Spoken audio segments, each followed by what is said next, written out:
Good morning. This is an extract from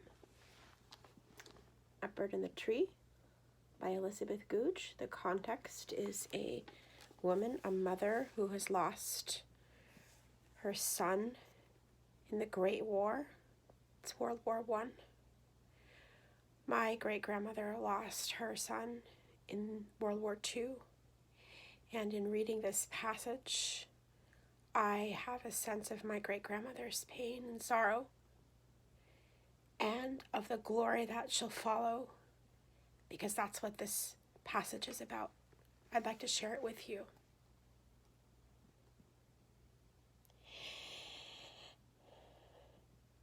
Lucilla leaned her head back against the folded shutters, and her hands fell idly on her lap.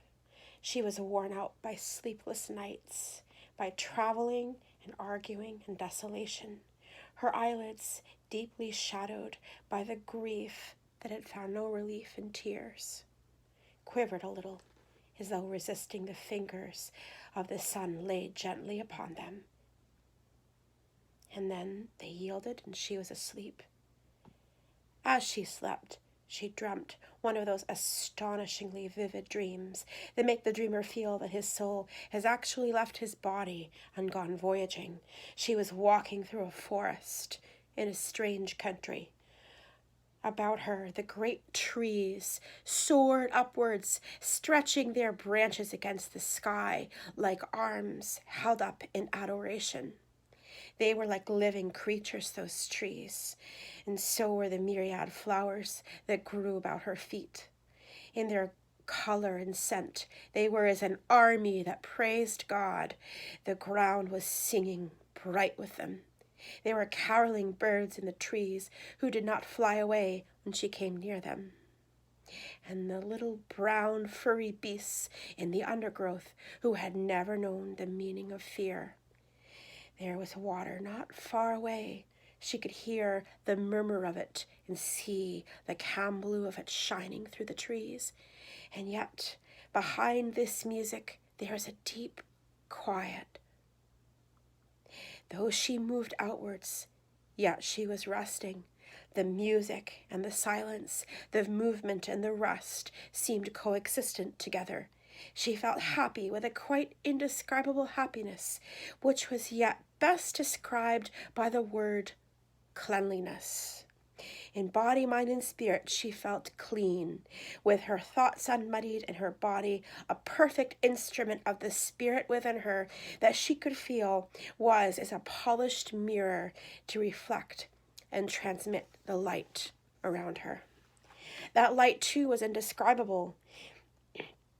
It was something like the light of earthly dawn that she had seen before she slept, holding the same depth of color, the same coolness and warmth as the light of the sun and moon shining together, yet it transcended that as greatly as the light of the sun transcends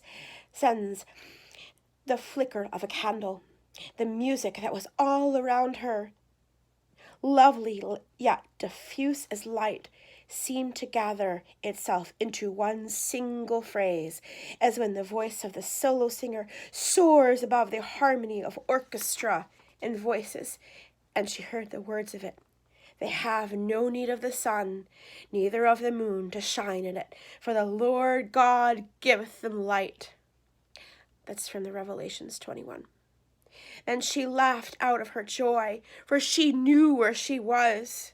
And she knew, too, why she was here, and why she had been born into that life that she had left, and why those whom she had loved had been born into it, had suffered in it, and had left it to reflect and transmit this light from the mirror of a pain-cleansed spirit.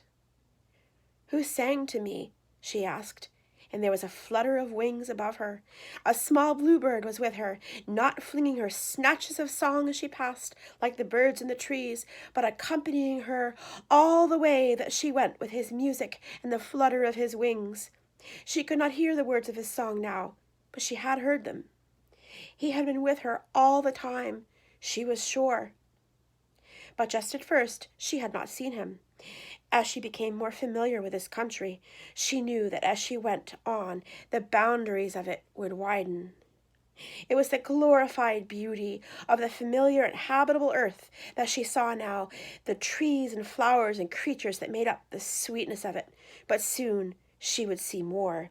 She would see the spirits of those she loved going about the purposes of God, bathed in the light of his perpetual compassion. And at the last she would see even further.